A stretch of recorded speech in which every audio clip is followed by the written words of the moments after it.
Hi, I want to review the Bonefire Tarot by Gabby Angus West today. This is a Schiffer Publishing edition, not her self-published, but that goes without saying, this is an amazing deck.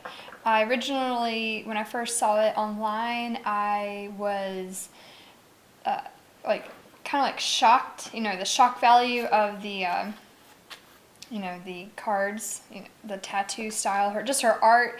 I was just like, it's too much. But then I kept just, seeing it and thinking like, oh, it's just too intense, or it's just too different for me. And, it's just different. And I kept looking at it and I was like, I like it. This is totally up my alley. I'm getting it. And I'm so glad I did, because it is amazing. And this was maybe my third tarot deck after my Rider-Waite and Shadowscapes, and I am so glad I got it. And here's the book that came with it. It came in a very nice box, but it's a very big box. It's not one that's a tuck box. It's a very, very nice packaging it came in, but I don't use it, but the book I do use, and it is beautiful. It has color depictions of the cards. The only negative I can say about this is the font is small, but this has been an amazing little read. Gabby is a great little writer. You're a great writer, Gabby. It's just really interesting to see. She's very down to earth and just honest, and doesn't try to hide, like you can tell in the depictions of the cards. She doesn't hide the positives and the negatives of all the cards. And you can see she's got awesome keywords, a lot of different keywords for the cards, and she'll have nice little depiction, especially for the major arcana. And then at the bottom, she'll have the symbols used. And if they're not listed down here, most of them, I think, for all the symbols are put in the cards. All the symbols in the cards are going to be at the bottom here. And then if she doesn't specifically, she'll refer to any symbols in here, like specific meanings if necessary. And then in the back, you can look at the glossary for symbols in the cards. So if you were one of those people that wants to know every little detail, what they all mean, and honestly, some of these symbols have been very useful for me, since it was pretty much the first guidebook for tarot deck where I can actually read up on symbols in the cards, and it's just lovely. It is so lovely. So even in the minor arcana, there's quite a bit of info for most of these, and again, the symbols as well, and just amazingness. And at the back, I know this guidebook is super good. I have enjoyed using it, reading it, getting to know these cards through her perspective. It helps to put a really big spin on it. Let's see, they have, so the big spread, that's Bonefire inspired. This little enlightener, Bonefire enlightener, that's cool. And it's just amazing. And she is working on another tarot deck as well. I have not seen any pictures yet, but I'm sure it's going to be gorgeous. Her artwork and just her down-to-earth, her writing style is just it's humorous and relatable, and I just absolutely love it. And the style of art. Let's see. Let's get up in here. So the roses, and there's the bonefire symbols in all the cards, and I love it. So it just follows through the journey of the Fool, and again, the roses, I don't know, is there an astrology symbol for this one? She does, she will implement a few chakra symbols and the astrological symbols for the cards. As needed. Let's see. Here's the High Priestess. This one was like, okay, I need to read up on all this symbolism. But there's the High Priestess and the Empress. I'm a huge astrology fanatic, and so her little crown of stars are the 12 representations of the constellations, and I love the Empress. And then the pomegranates and motherhood, creativity, fertility, just abundance. the Emperor, and I don't see but again, you see all the symbols surrounding the card, and all those symbols you can get, you know, again, through her guidebook, you can find out the exact meaning, such why she put those there, just to pull out more information. I just love as much information as I can pull out. And so here's a chakra. Is that the throat chakra? Or is that the crown? No, not crown. Yeah, throat. Hierophant. And it's colorful, the lovers. So beautiful. Again, lots of symbols, lots and lots of symbols. Like even those apples, the whole apples and apples that are bitten into, they have different meanings. And I eat that up, literally. I eat it up. So, I think I might have missed them before, but there's the symbol for Cancer for the Chariot. Another chakra. I love the dogs. I think that's so cute. So cute. And here's one of the cards. I was like, sold on it. Sold. I love it. This is one of my favorite strength. Strength card period is one of my faves anyway, but this one I just love. I love. And all the different flowers. It's not just, oh, here's some pretty flowers on this card. Depending on which flower it is, it has its own symbol and meaning. And I love it.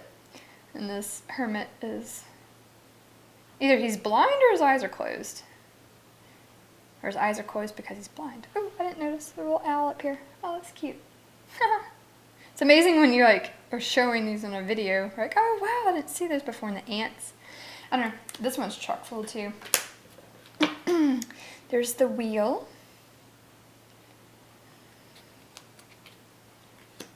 And justice. Beautiful. There's another chakra. Heart chakra. And hangman. So you see here the bitten apples, whole apples. They all have their own meaning. There's a symbol for Neptune. I like it. I mean, it's like, I know, but it's nice like when you're learning, first making the connections with the planets and the signs, like what card means what. This is Scorpio, but I don't, oh yeah, she does have Scorpio right there, right in front of me.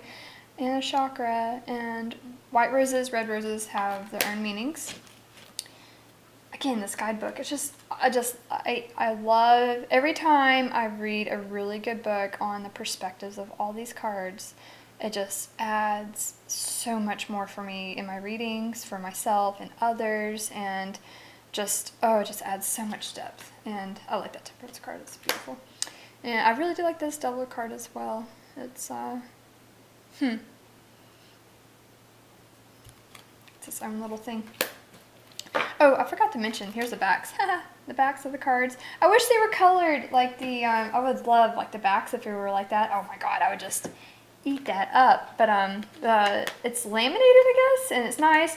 It's a little hard to break in shuffling, I've found. Or maybe it's just because my hands are small and these are very wide cards. But it is nice cardstock. It will last. It has lasted. I've been shuffling the crap out of it. There's the tower. Also, and I was like thinking, do I want to trim this? Because all the cards have their little, the number and the tower's already in the image itself. Like, you could probably trim this if you were into that. Oh, I love the star card. And there we go. My brother's cat is crying. And here's the moon. A little Rider-Waite depiction with Gabby's spin on it. I love. And the sun. So we're almost done with the majors. That's an intense judgment card. I like it. And the world. So I feel like this is helping with the glare. Alright, so I got these in order last night. Yay!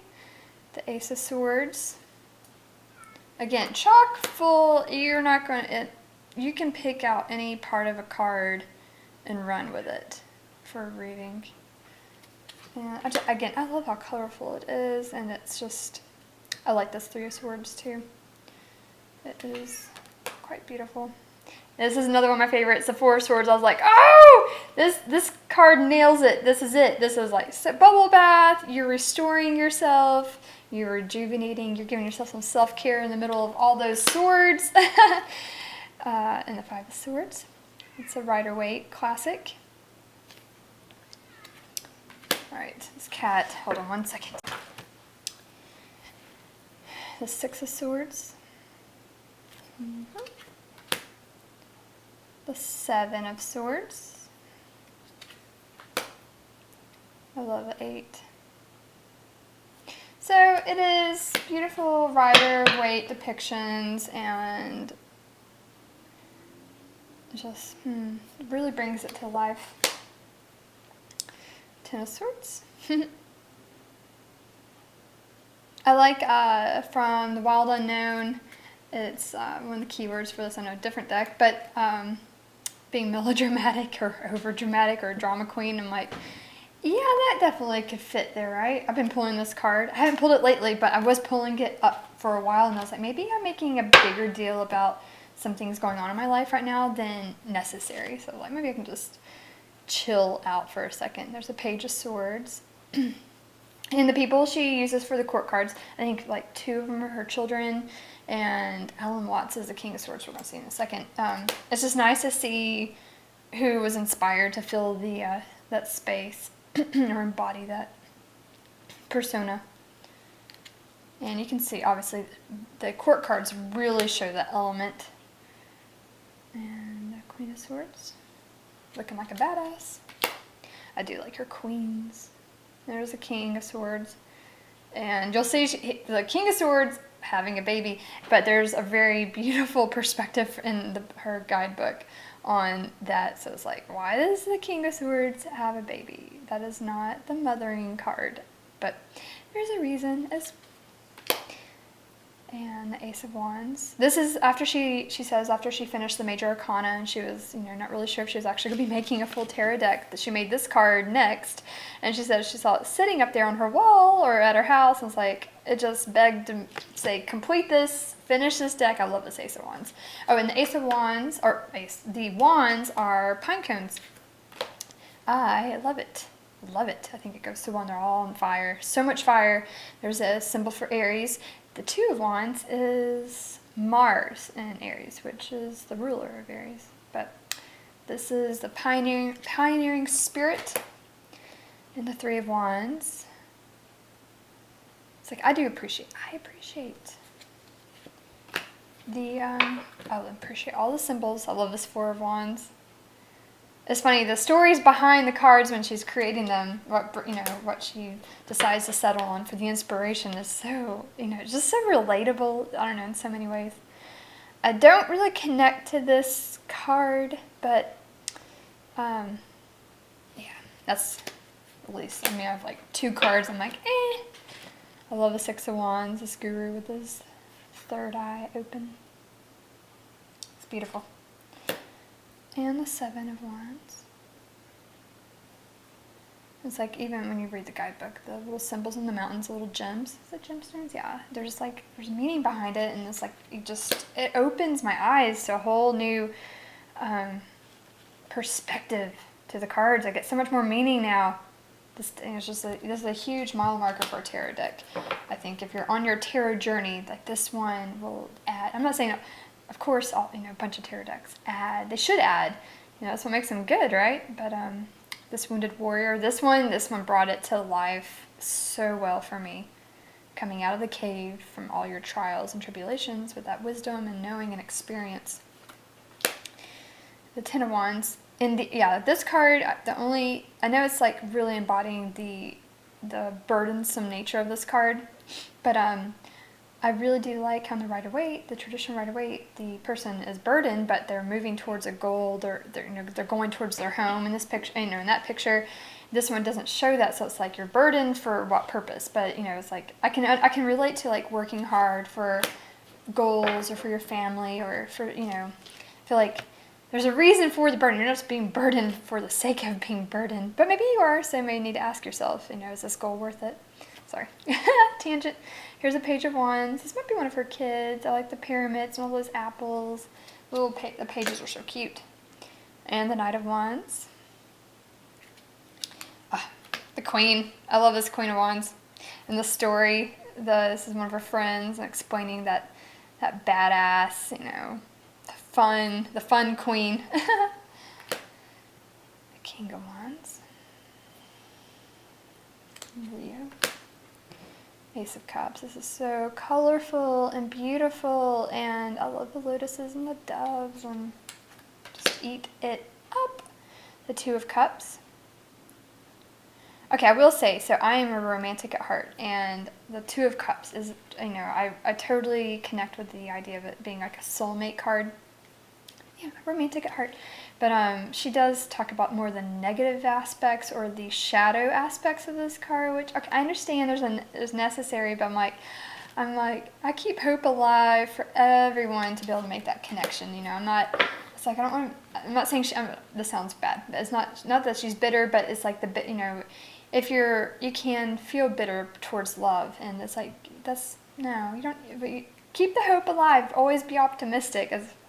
It sounds so bad, but you know, I was like, I just hardly ever see that card as a shadow aspect, unless it depends on the position. And here's the Three of Cups. Which is good to see. Like, it's good to see shadow sides of these cards, even the good cards. I mean, it helps everybody, but I'm always going to be like, no, soulmate connections, love flowing. Four of Cups. I like this.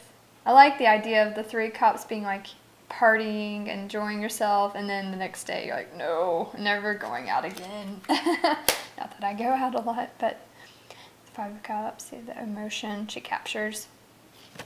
And the Six of Cups, that one's so pretty. I love the Seven of Cups too. I love it. It's all in your head. You gotta sift through all that. All those choices.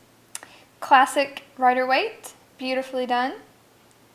Also this one, the shadow side of this card too, I'm like, must mean I probably need to do some shadow work. The Nine of Cups. There's the Rider-Waite card depiction. I love it. I've been looking at this card. I still have yet to look up all the symbols for this card. It keeps, either I'm not pulling it in readings to look up meanings or whatever, but I need to find out. Here's the Ten of Cups.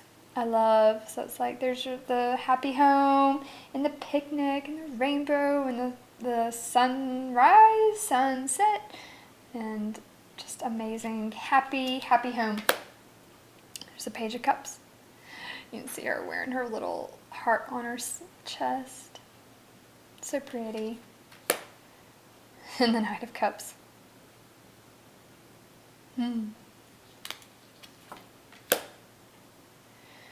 The Queen of Cups looks a little sad, but I think she's overwhelmed by all the emotion and sensitivity. But I feel like she looks a little bit more sad than I would like.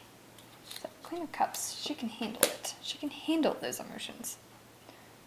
The King of Cups, and they're both, the King and Queen are in water. I like that. And the Ace of Coins. In the book she describes this is not an actual coin, it's a sphere. A sphere. The ace is a sphere and it's growing. It's a gift. And the Two of Coins. Yeah, the other, I was like, I don't mean to criticize. I'm not criticizing. I'm just throwing out my opinion. But he does seem very, you know, almost stressed out. Like, oh, this is harder than I think. But, you know, like in the Rider-Waite, it's like a happy juggler. Like, I like the idea of like someone, you know, like, yeah, you got a lot on your plate and you're juggling it all, but you got this. Like you're fine, you're handling it. Or maybe it's saying like, maybe you're not fine, you're just putting a smile on, but I still like, it's not so, don't be so sad about it. It's okay. The Three Coins. I love this card. It really obviously shows a stability and growth and, you know, learning and, yeah, just that strong foundation. Like, you obviously get that teamwork foundation out of this, just looking at it. Oh, and the story behind this card is beautiful. It really helped dealing with the shadow aspect. I really loved, it's like the Four of Coins, stability, control, and then also kind of getting stuck in that control without realizing your journey is coming out of that tree. Like, you climb this tree and you feel safe, but you're like, oh, you need to come out of that tree to continue on your life journey. Like you got too comfortable. You need to shake it up a little bit. I do like that. So I love this is it's probably one of my favorite. It is one of my favorite, without a doubt. It's like it's a choice. She can go back inside after she gets over her emotional breakdown.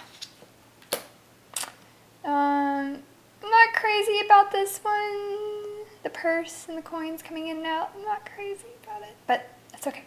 I love so much. I love this card. There's juggling responsibilities. Making it happen. And this is Gabby. I love this card, this 8 of coins. I love the 8 of coins and a bunch of my tarot decks. I just like, oh, so, let's see, there's like 2 like Shadowscapes and Wild Unknown or spider webs. Spiders with their beautiful webs, and I was like, I love this. I was like, she's working hard, creating. I love that. Like the artist has to, get lost in their work. I love this 9 of coins. I like her little owl.